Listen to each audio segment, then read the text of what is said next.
Alrighty. We are just moments away from Jay Powell at the Economic Club of Washington, D.C. speaking.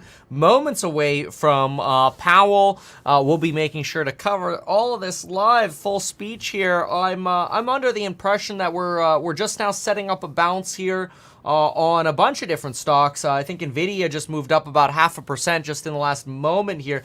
In fact, you can now see, I think if I press this, hopefully I don't dox myself today. Oh, look, I did it right. I've got this other computer now. I still got to figure out the resolution over here in terms of exactly how I want to set this chart up. But I added another computer over here, and we've got these nice little 4 screens here, so I could sort of just watch sticks I'm watching. Tesla right here. Look at this perfect 258 bounce right here. Enphase coming in for a glorious run right here. This is big. 113. You know that level holds a lot. Nvidia's got a little bounce coming in over here. Rivian probably has the least momentum out of all of these, but there's always hope for that one. And then I'm watching for Apple to make some moves as well. But obviously big ones here, Enphase, Nvidia, Tesla. I think they're all going to move pretty heavily. Apple's over here. I think they'll all move on Powell. I don't really expect bearishness today. And maybe that's a risk, right? I mean, maybe I'm going to get blinded here, and blindsided, I should say. I'm of the impression that there's still opportunities here to sort of buy this like uncertainty going into Powell. I think the Enphase levels, the Tesla levels, and the Nvidia levels, I think we're going a lot higher by the end of the week. Look, what's going to take this market down, I'm going to be very crystal clear about this, what takes this market down is an unemployment recession. And that will price in very, very quickly. And Jay Powell knows that. It will happen very, very fast. But until that happens, I don't know that we really expect bearishness in the market. So we'll see. But who knows? Anyway, we were waiting for Powell to come out now. Now, Dave Rubenstein, he's a pretty direct interviewer. I actually like him. He's very, how should I say, pointed with his questions. We'll get a lot of information about essentially, how should I put this? David Rubenstein's the kind of guy who's just going to look at Powell and he'll go, are you going to cut in July? Are you going to cut in September? Now, Jay Powell's really good at reflecting and defending against this kind of stuff, which is fine. But think about this. We had really soft CPI. We had soft PPI X trade. And what's going to happen is the markets are already pricing in a 6% chance of a cut in July and a full 100% chance of a cut in September. So you fully priced in a cut in September. Now the matter for markets is, okay, we fully priced in a cut for September. When is the Fed going to start communicating this? Because they're the ones that have been saying we're going to be transparent about our processes. When it's time to cut, you will know. There'll be plenty of advance notice. It won't be sudden. And so now's the time to really get some expectation of Powell actually doing as he says he's going to do here. So who knows? Now, if you don't, worst case scenario, you get, nominal information here, which is fine. You might get nominal information here. Then the market goes back to trading the nominal data releases that we have this week, which is basically nothing. You've got Netflix earnings on Thursday with unemployment claims, but you really don't have catalysts this week. And the bank earnings didn't foreshadow like an imminent recession. So I'm not convinced here that there's a reason to be mega bear. Though I'll be clear here, I'm a big fan of right now. Going long December contracts into, through the election. Shares are a good way to do it as well, so you don't have to worry about trading contracts. Sometimes that's a little easier. I'm not opposed to even Bitcoin at this point. I think Bitcoin probably rallies into rallies into the end of the year, mostly because you're going to price in more of a Trump victory here, right? So we'll see. But we're watching it all very closely. I'm personally very excited to see where it all goes today.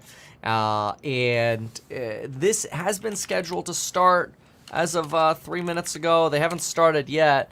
Not unusual for events to run late, though it is a little unusual for Powie Wowie to run late. But Powie going to an event, not his problem. Not his job, as they like to say. So we'll cover this as soon as they're live here. And otherwise, it does seem like, things are stabilizing around support levels right now. Again, I've got NVIDIA trying to bounce here. I've got Tesla really, getting stuck at that 160. Once you break out of that 160, I think you've got a clear run ahead. Hashtag, as we like to say, no guarantees, but not personalized advice. But let's be clear. You clear Powell here, I think there's reason to cheer. And then you could actually get into pricing in. Interview with Rubenstein. The Trump news, right? About this potential of pricing in a Trump victory and how that affects markets. So we'll see. All to be determined. That's the thing about trading is you make a bet, have some conviction, have some cojones to make a bet, and then you hope you're right. So let's see here. All right, we're now waiting for this to begin. I'm ready to take my notes. Dave Rubenstein, again, pretty straightforward guy, and he likes Powell too. Like they get along, so I feel like maybe we'll be able to crack some glass over here. Get into this a little bit. We'll see. Let's listen in for a moment. And I think you got to reassess, and even 3 to 6 months is a lot for this market, given kind of where we are and how fast we've run. Steve, do you feel as though we can, and I say we, the country, the Fed, can lower interest rates in September ahead of this election? I do. Why? Well, because the inflation data is coming down, and it's coming down with what drives inflation also, the inputs, so the catalyst for higher inflation, which we're seeing the supply chains pretty much loosened. In unemployment is increasing. Economic activity broadly again is showing declines. Consumer activity is showing declines. So they're at the point now where they're saying, how much damage will higher rates cause? Don't forget, it's been an historic time for having rates in such a restrictive mode for this period of time without seeing the economy go close to a recession or in recession. So at this point, that's what the debate is. And they will never, ever declare victory on inflation. Even when inflation's at 1.5%, they'll say, we've still got to be diligent. Vigilant about inflation. Mike, again, we're still waiting for Fed Chair Jay Powell to make his appearance at the Economic Club of Washington. The other place that some traders have talked about that is supportive of a general, at least calm in the market, not just in the VIX side of things, but if you look at corporate credit, especially when it comes to high yield, non-investment grade debt. I mean, we know that investment grade debt is more tied to the rates picture, right? And so we can kind of see the dynamic there.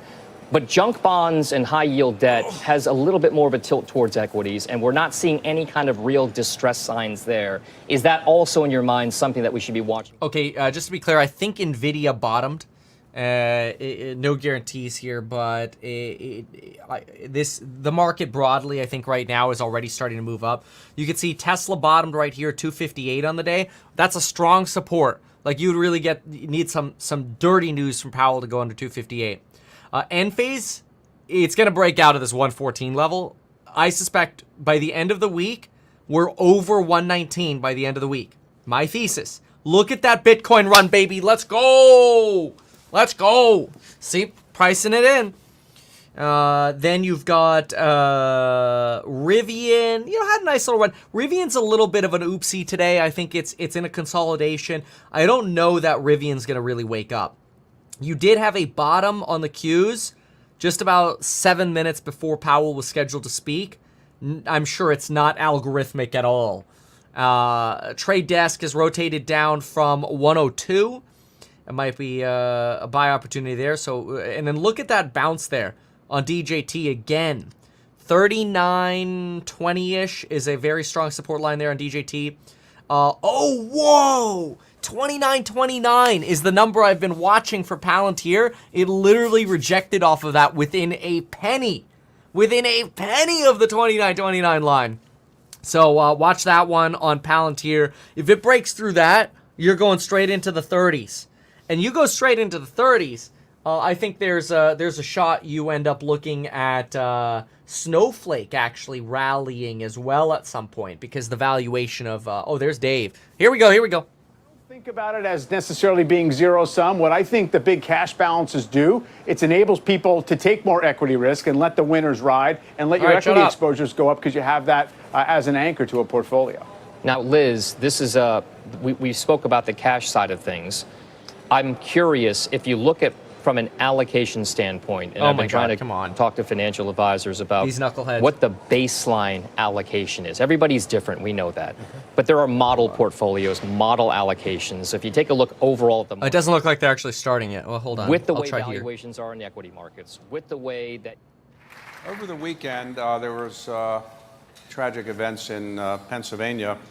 Some people wondered whether that would affect the markets today.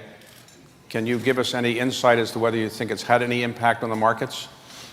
David, I think I'll leave the markets out of it for a second, if I can, and just say that it was really a very sad day for our country. Political violence has no, and I'll say that I'm grateful that the injuries to the former president were not more serious.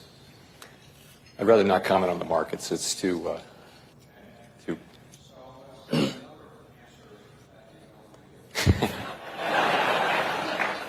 no foreplay, huh?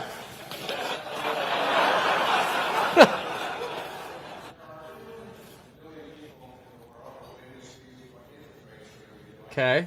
Let's go. What's with the audio there? I don't know what was with the CNBC audio. Hold on. So I'm going to take that as a great opportunity to talk a little bit about the economy and then talk about where that leaves us with policy. So. Oh, they were just quiet. Start by saying that the U.S. economy has performed really remarkably well over the last couple of years. 2023, last year, was a year in which the economy grew well above 3%. The labor market remained very strong. Unemployment remained very low. And inflation came down at quite a sharp pace, particularly in the second half of the year, by a very large amount. And that forecast was almost unheard of. It was unheard of before 2023. So big upside surprise that year. This year, we had expected the economy to slow a bit gradually, the labor market to continue to gradually cool off after being overheated a couple of years ago, and inflation to continue to make progress. And something like that is basically what has happened.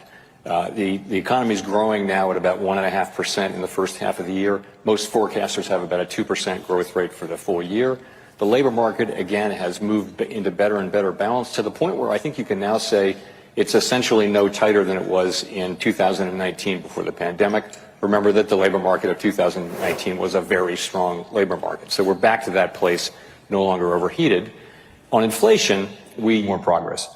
The second quarter, actually, we did make some more progress. We've had now 3 better readings, and if you average them, that's a pretty good pace.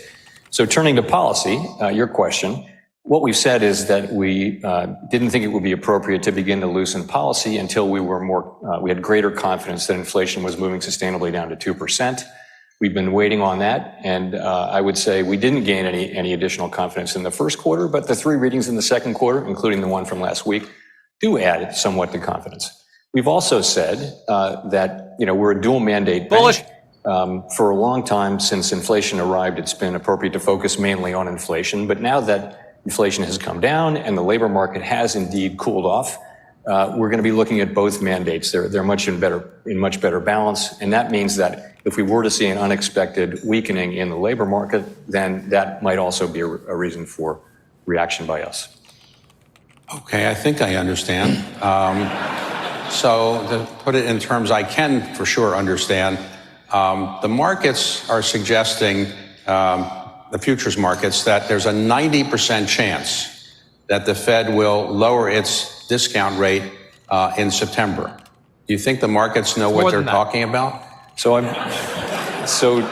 today I'm not going to be sending any signals one way or the other on any particular meeting. So Damn just it. to ruin the fun right at the beginning. Thanks, Powell. I simply, we're going to make these decisions meeting by meeting, and we're going to make them on the basis of the data as they come in, the evolving data, the evolving outlook, and also the balance of risks now that the two mandates are basically close to being in balance. All right, there are some people who say that the Fed would not like to lower interest rates in a presidential campaign period because you could be criticized for helping one party or another. Do you have any comment on whether that's an accurate view? I do. So our undertaking at all times is that we'll make our decisions based on the incoming data, the evolving outlook, balance of risks, and only on that.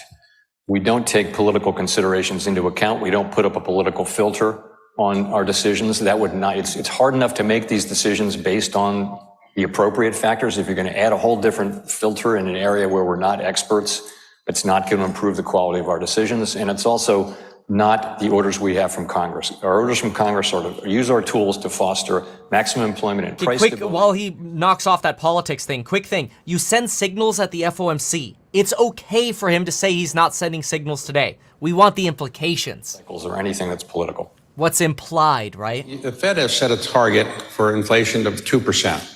Now, can you clarify, does that mean that the inflation rate has to be at 2% before you're ready to move, if you are ready to move, or does it have to be within sight? And what does it mean to be within sight? So when we change interest rates, that tightens financial conditions, and that in turn affects economic outcomes, growth, labor markets, and ultimately inflation, but with lags that can be long and variable, as Milton Friedman famously said. And the implication of that is that if you wait until inflation gets all the way down to 2%, you've probably waited too long, because the tightening that you're doing, or the level of tightness that you have, is still having effects which will probably drive inflation below 2%. So we've been very clear that you wouldn't wait for inflation to get all the way down to 2%. Our test has been for the past quite some time that we wanted to have greater confidence that inflation was moving sustainably down toward our 2% target. And what increases that confidence in that is more good inflation data. And lately here, we have been getting some of that. Okay. So when you say we, let's talk about who we is. The FOMC, for those who don't follow Washington acronyms, it stands for what? What is the FOMC? It's the Federal Open Market Committee. Okay. And who is on that committee? It's a little bit complicated, our structure is. We have 7 governors here in Washington, all nominated by the president and confirmed to staggered 14-year terms. And we have 12 Reserve Bank presidents at reserve banks around the country. All 19, 7 plus 12, are participants on the FOMC. In any given year, all of the 7 governors vote, and 5 of the 12 Reserve Bank presidents vote. But one of the voters is always the New York Fed. Okay. And so when you have an FOMC meeting, how many do you have a year? We have 8 a year. Okay. So you have 8 a year, and when you get together for 2 days or so? We do. So it generally starts at noon or in the morning. Come on, Dave. Ask some real questions here. What the hell? We generally talk about the economy, the financial stability issues, whatever special topics there may be. And at the end of the day, each person speaks on those things, and I speak at the end of that day.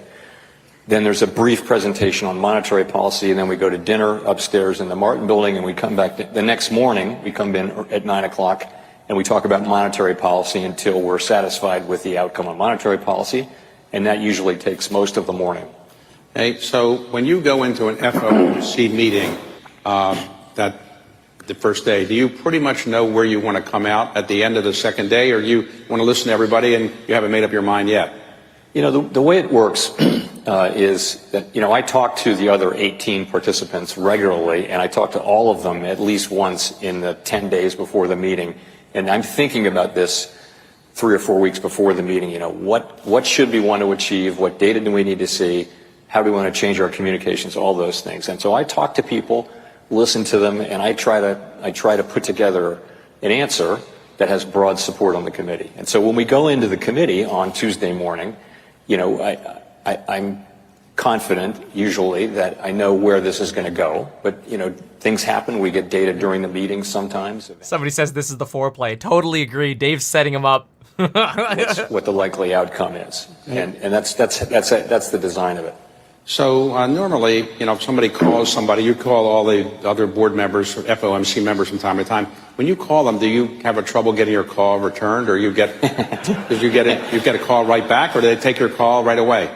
These calls are scheduled generally, and they go all day long. I have, like, the Friday before the meeting, I think I have 11 half-hour calls, and it's pretty. We talk about the economy. We talk about very specific aspects of the economy, about our mandate, and then we talk about policy. So there's a lot to talk about. I take pretty careful notes, and people think, but by this point, they've read all of the preparatory materials probably twice.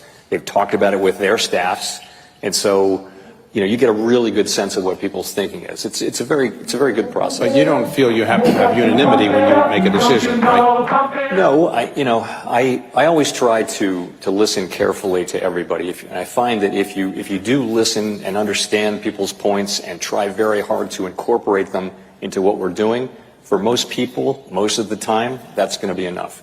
People do dissent. That's completely fine. We actually have, given that we have 12 reserve banks with their own economic staff and people with different backgrounds on the board and among the reserve banks, we have a disparity of views at every meeting on every question. But people do. I mean, I think you want to dissent on important things, and so people are perfectly able to dissent, and when they think that's appropriate, they do. So a lot of people in Washington, government agencies, are very good at leaking things. You're not that good at that. Why doesn't the Fed leak more? Why don't you kind of leak a lot more about what you're going to do? You just don't leak that much. I'm kind of proud of that, actually. We do take our obligations to confidentiality very, very seriously, and because we know, how consequential it would be for someone at the Fed to be leaking. Our whole success depends on having the public's confidence that we're ethical, and that we're working on behalf of all Americans and not on behalf of ourselves, and we're not leaking and that kind of thing. So we do have a culture. When we're working on for example, a regulatory matter or some matter involving one of the banks, it never leaks out of the Fed. So I am proud of that record. Okay, so if you go back in history, when inflation began to arise after COVID, at some point, people said, including you, that it was transitory. In hindsight, what do you think people missed about the nature of the inflation? Why was it more enduring than people initially thought? So this is a question that people will be writing papers about and debating longer after all of us are gone. And it's early to say. It's actually kind of soon to be answering it. But I think so. Here's my answer to that question. When inflation arrived in March of 2023, it was really coming out of the goods sector, and it was connected to really high demand for goods, and it was, the supply chains, global supply chains, which account for most manufactured goods, collapsed because of too much demand and because of COVID, and to us that looked like a temporary, fleeting situation. We also lost several million people out of the labor force. So wages went way up as the economy really boomed when we reopened the economy. And we thought, vaccines were coming in, and we thought that would fix itself too. Kids would go back to school. We essentially overestimated how quickly the economy would return to normal. These things finally did happen in 2023, but they didn't happen in 2021 or 2. And what we meant by transitory was that it would go away fairly quickly without the need for our intervention. You don't want to intervene with interest rates if something's going to go away quickly without us intervening, because monetary policy, as I mentioned, works with long and variable lag. So the lure is you look through things like a temporary oil shock.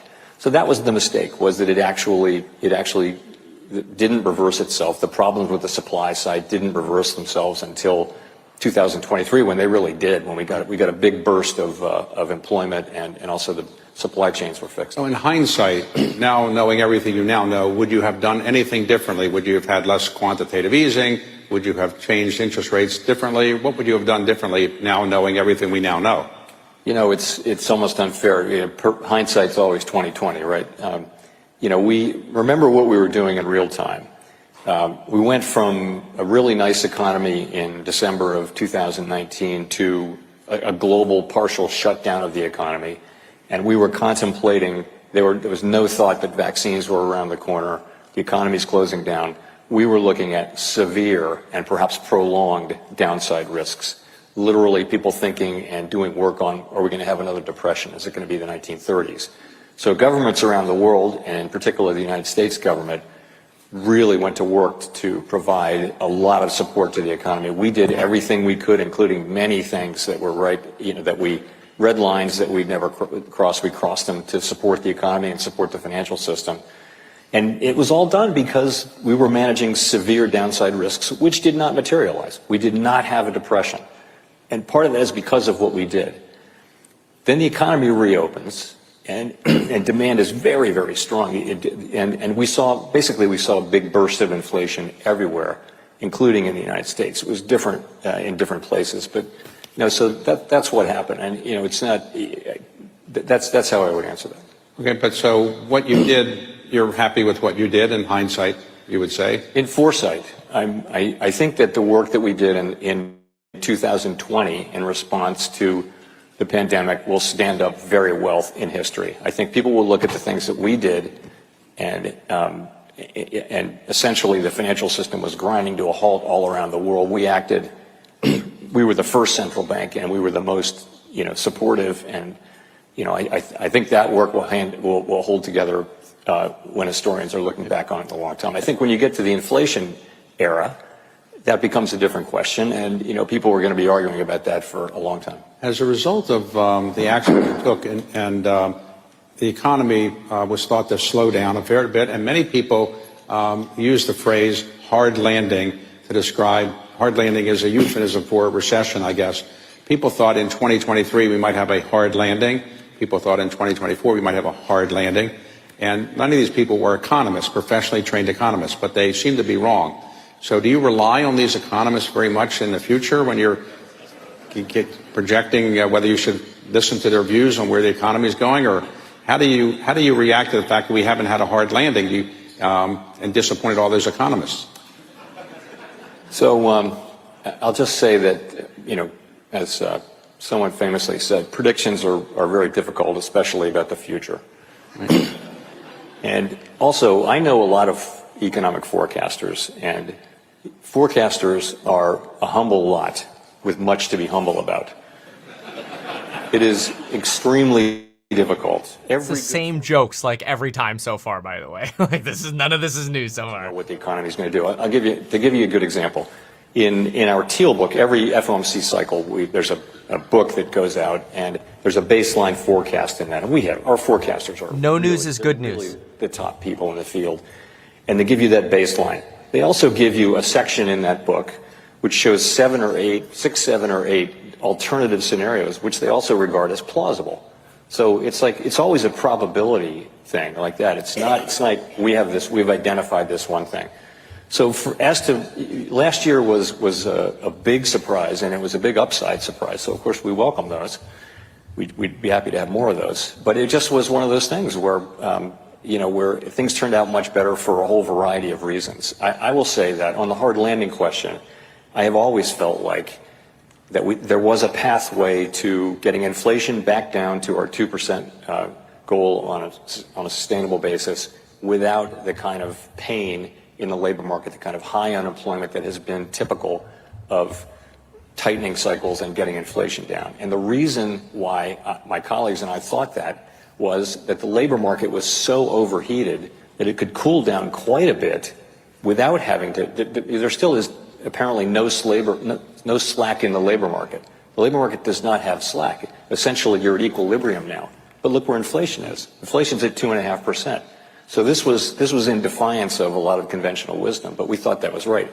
And that says that you have to be, one thing you learn is humility in forecasting. But so I wouldn't rule it out. But I would say that the kind of hard landing scenario is certainly not the most likely or a likely scenario.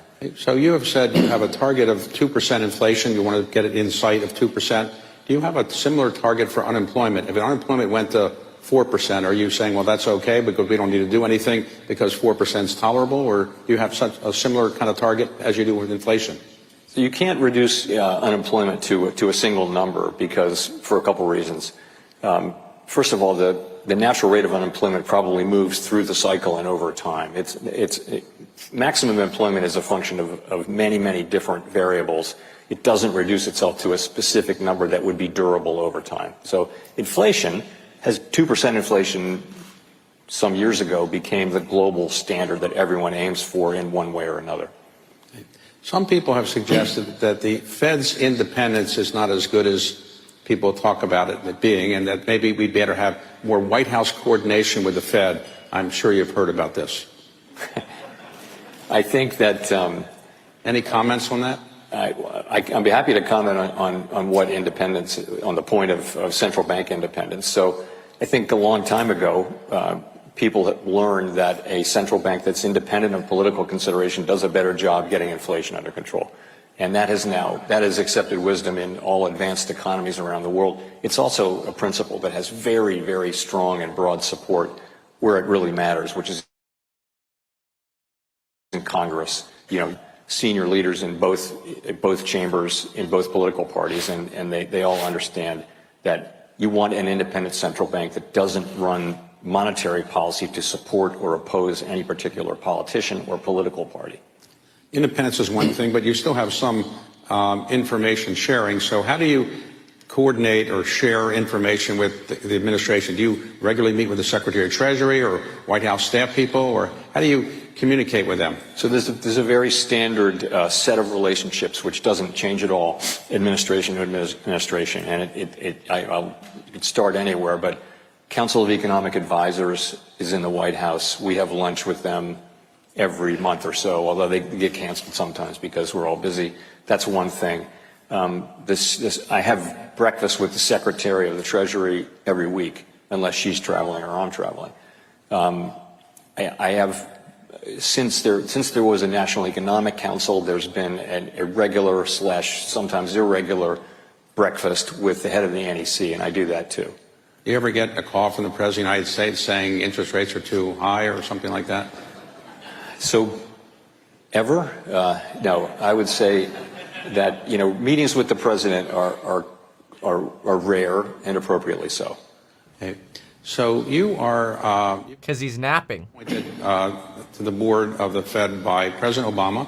Yes. And you're appointed chair by President Trump and reappointed by President Biden. And your term as chair goes through, I think, May of 2026. That's right. So any thought about staying through all the way through May of 2026? You're going to do that? Yes. Okay. And if some president came along and said, well, you did a great job, I'd like you to reappoint you, would you consider that? I have nothing for you on that today. Okay. Right. And is being chair of the Fed a enjoyable job or not so much? It is, actually. I think I enjoy it. I enjoy it quite a bit. I do. It's a first. Red candles on him saying he's going to stay. The people we work with. I love the institution. At this time in my life, it's just been a great thing. I'm in my 13th year there now, and it's been really challenging and all that. But what else would you want? I'm very happy doing the job. So you're obviously in pretty good shape. How do you stay in shape? Do you walk a lot, or you ride bikes, or what do you do? Yes, I do those things. I swim, I ride my bike, I go to the gym a lot. I try to stay fit, as you'll remember from our days together. Right. So but when you were, let's say, riding a bike, do people, get out of the way, or do you have... Nobody knows you with a bike helmet and goggles on. You're just another person on the road. So I think you have said somewhere that when the Fed does lower interest rates, not saying that you're saying it's going to do that, but if the Fed does lower interest rates at some point, you didn't think it was ever going to go back to kind of the free money practically of years ago when interest rates were almost zero. Is that a fair statement, that you don't think it's a good idea to go back to interest rates as low as they once were? The period between the global financial crisis and the pandemic was historically unusual from the standpoint that we had ever lower interest rates through that era, including a part of the era when, for example, sovereign debt of major European sovereigns was trading at a significantly negative rate.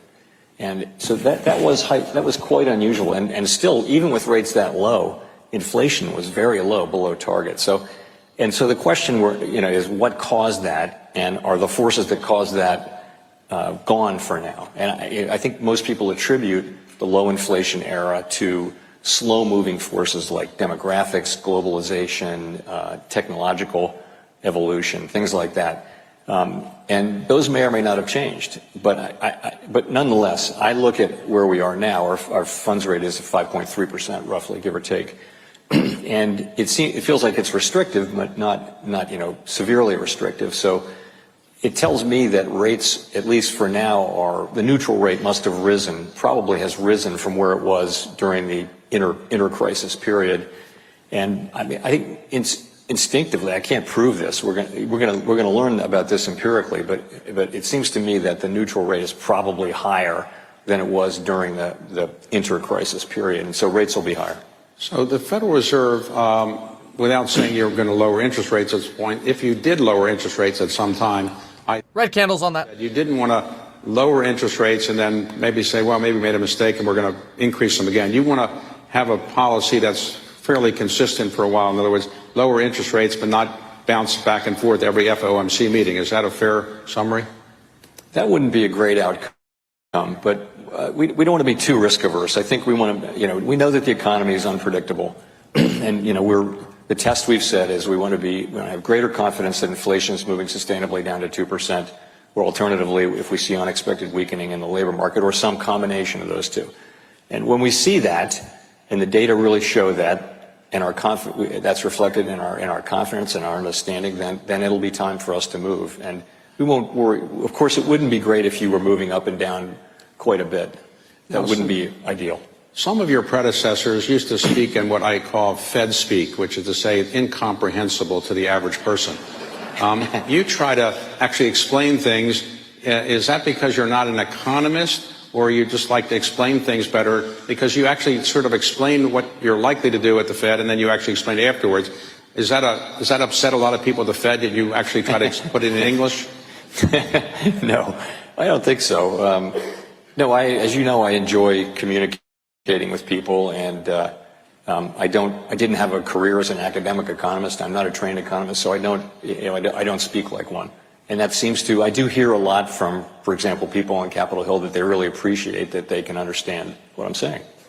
So today, the ECB lowered their interest rates recently. So why do you think the ECB lowered interest rates before the Federal Reserve? Their economy is weaker than ours, or what? Yeah, so they're different. There are differences if you look around the world, and the big difference between the United States and many other nations is just that our economy has been so much stronger. Europe went through, the European Union went through significant Eurozone, a significant period of very, very low growth, while we were growing, 3% plus last year. So we're in a different place.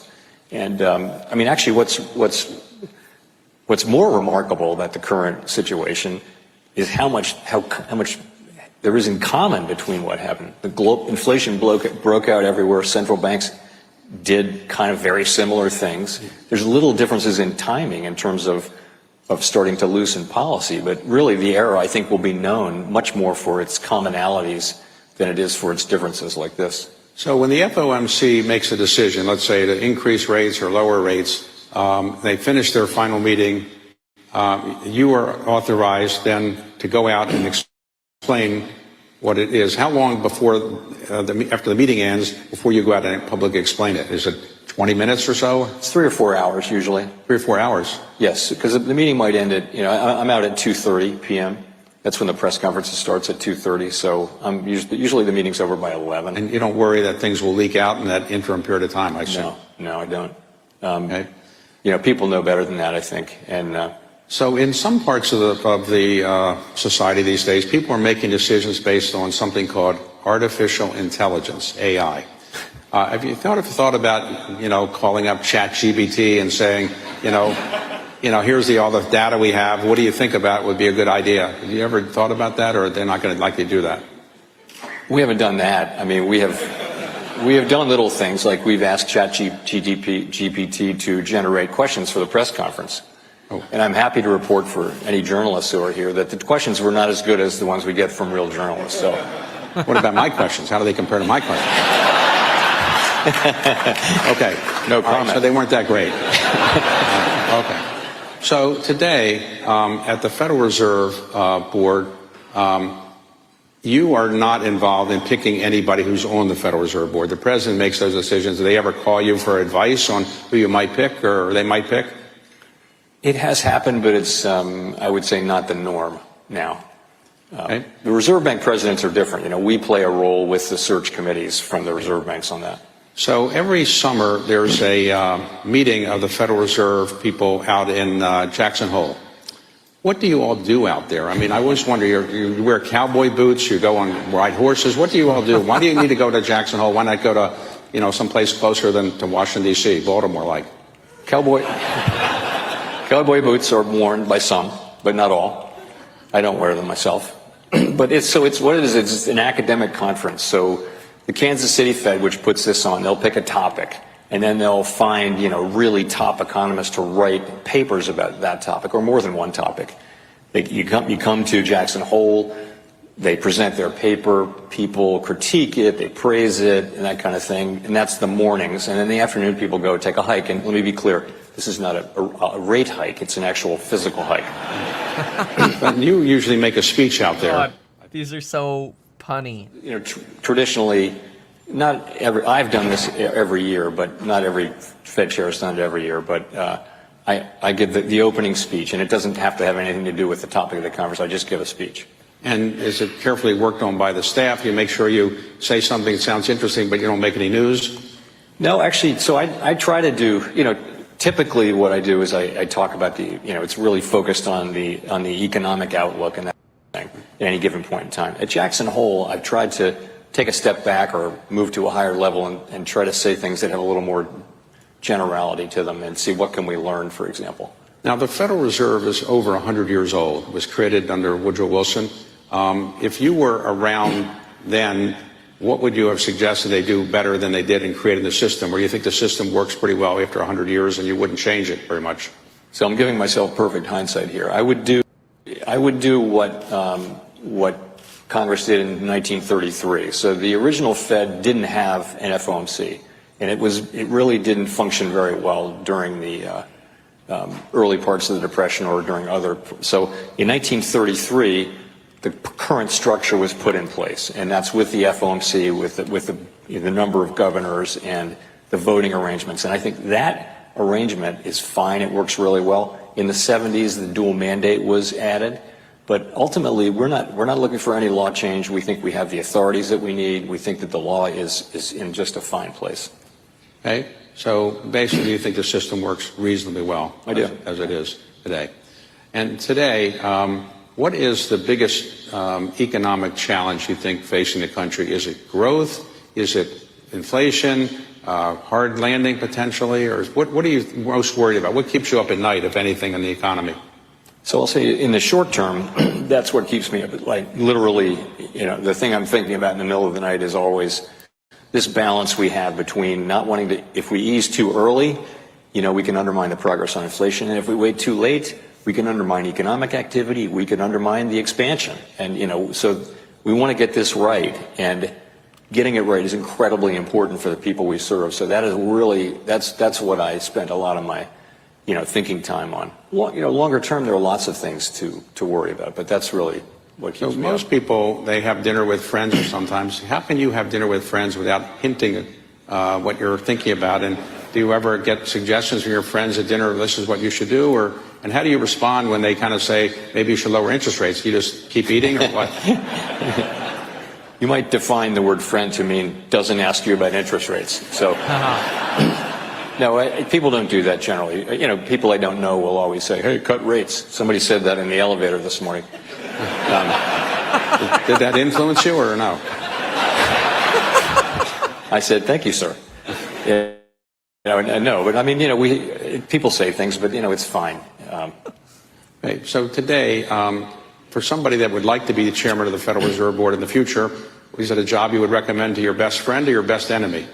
I think it's a great job. I think, again, what I The last thing Chairman Bernanke said to me as he was that day, I went to see him that day, his last day at the Fed, he said, "You learn so much at the Fed." And remember, Ben Bernanke was a top 5 monetary economist in the world when he arrived at the Fed.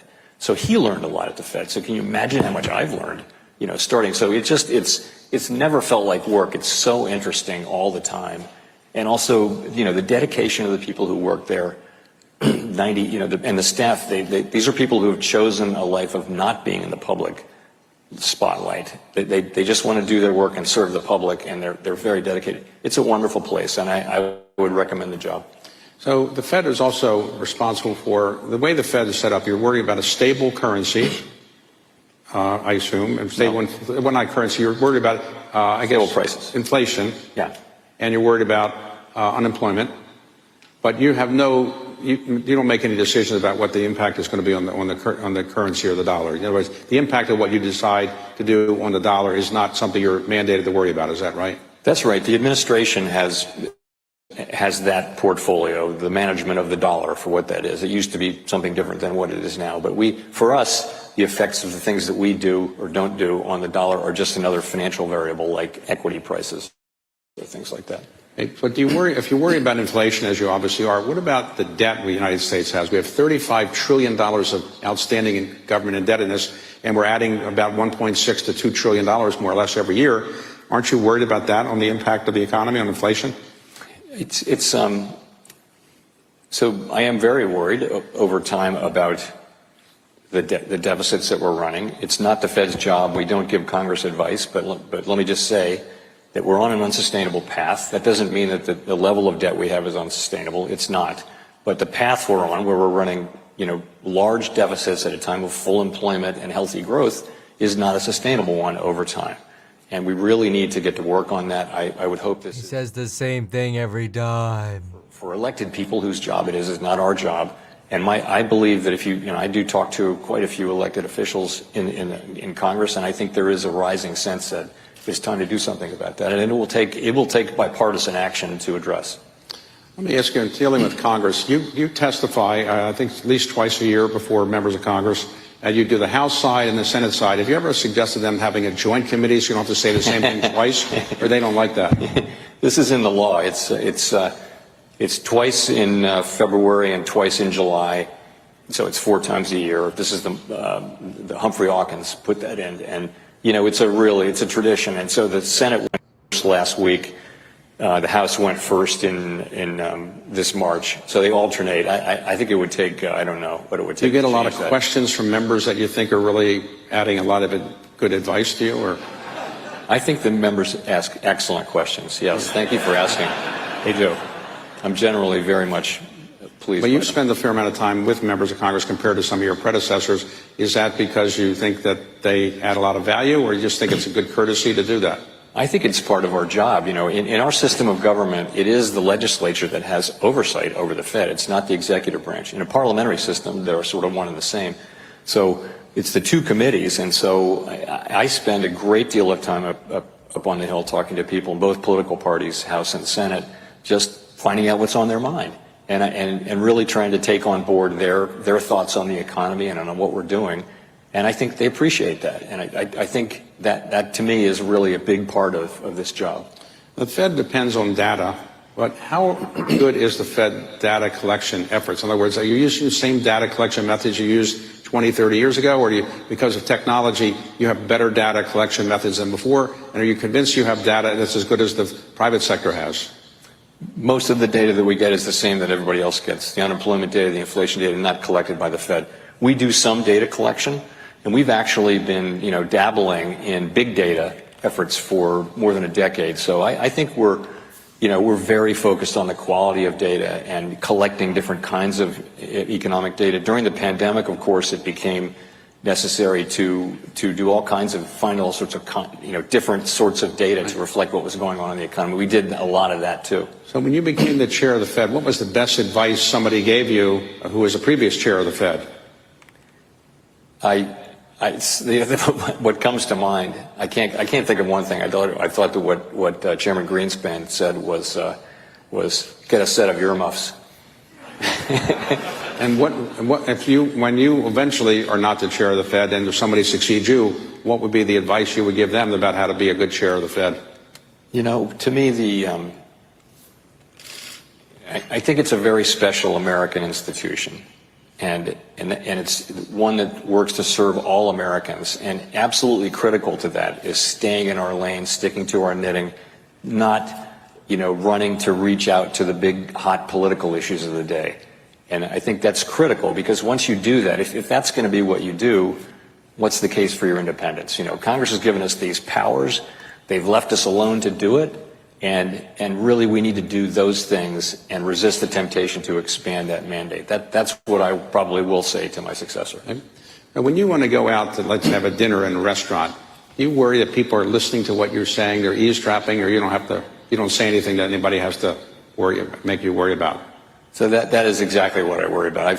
I have found that I get recognized now, and people at the next table are always listening. So we don't really go to restaurants. So what do? You just go in a private room, or you don't go to restaurants? If you're at a restaurant, you need to be in a private room, because of course the people and by the way, if someone at your table were to be well served and start to speak loudly, everyone's hearing that too. So you got to be. We just don't do that for now. We go to we eat at home a lot. We eat at friends' houses. Okay. Well, your wife is here. Where is she? She's right there. How long have you been married now? 39 years. 39. You had to add that up. Do the arithmetic, yeah. 39 years. And you have how many children? 3 children. And any grandchildren? We have 3 grandchildren, 3 little boys, the oldest of whom is 3, and all in the same family. So this is going to be quite a little place to visit. Okay. Well, look, we've known each other a long time. I congratulate you on doing a great job at the Fed and avoiding the hard landing. And thanks for earlier telling me when you're going to lower interest rates in our private meeting. I now know when interest rates are going to go down. No, actually, that's not true. Said you wouldn't tell anyone. Right. Okay. Of course. Jay, thanks for a great job you're doing for the country. Thank you, David. Okay, that was exceptionally boring. I just knocked one of my lights down. That was really boring. We really learned nothing new from that, which is fine. No news can be good news. It clears the sort of market anxiety, the catalyst. We're now, in my opinion, virtually catalystless for the rest of the week. There are some nominal catalysts. Netflix earnings on Thursday, retail sales tomorrow, big freaking deal. Housing starts and mortgage applications on the 17th. That's Wednesday. Who cares? Initial claims Thursday. Those matter.